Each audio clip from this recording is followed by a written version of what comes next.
at Long John and his companion until they disappeared, and then he came inside. I made Silver angry, he said. So I think that before the hour is over, they'll attack. We're outnumbered, I know, but this shelter gives us an advantage. We can defeat them. Suddenly, with a loud cry, some pirates leapt from the woods on the north side and ran straight for the stockade. At the same moment, gunfire came from the woods, and a rifle ball whistled through the doorway, blasting the doctor's musket into bits. The pirates swarmed over the fence like monkeys as the Squire and Gray fired again and again. 3 pirates fell, but one was more scared than hurt, and he climbed back over the fence and disappeared among the trees. Meanwhile, from the woods, 8 pirates kept up a hot burst of fire on the log house.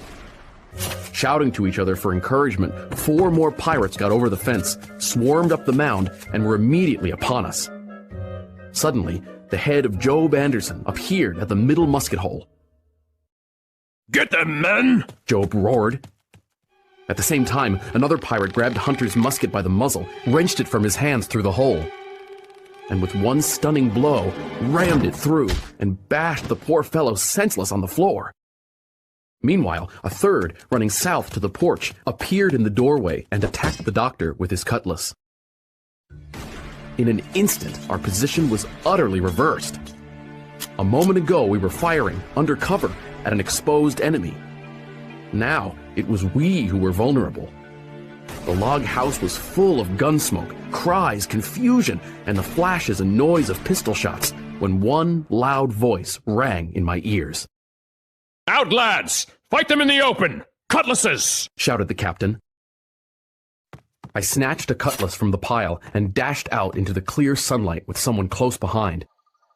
Before me, I saw the doctor pursue his attacker down the hill and then send him tumbling backward with a great slash across the face. Go around the house, lads! Captain Smollett cried.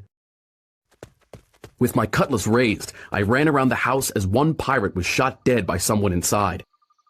Then, suddenly, I was face to face with Job Anderson.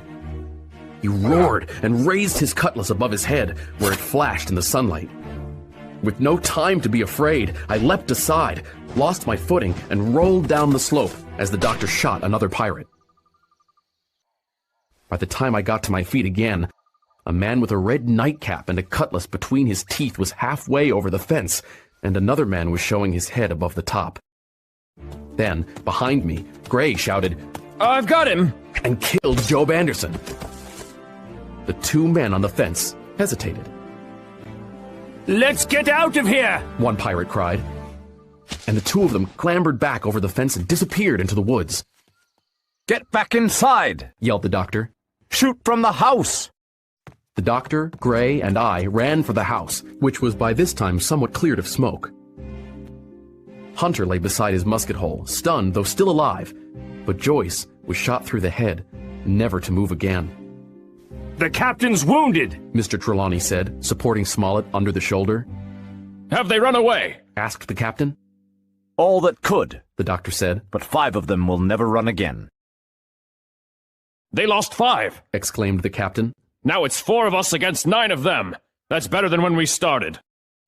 The pirates were soon only 8 in number, though, for the man shot by Mr. Trelawney on board the ship died that same evening of his wound. But we didn't know that till much later.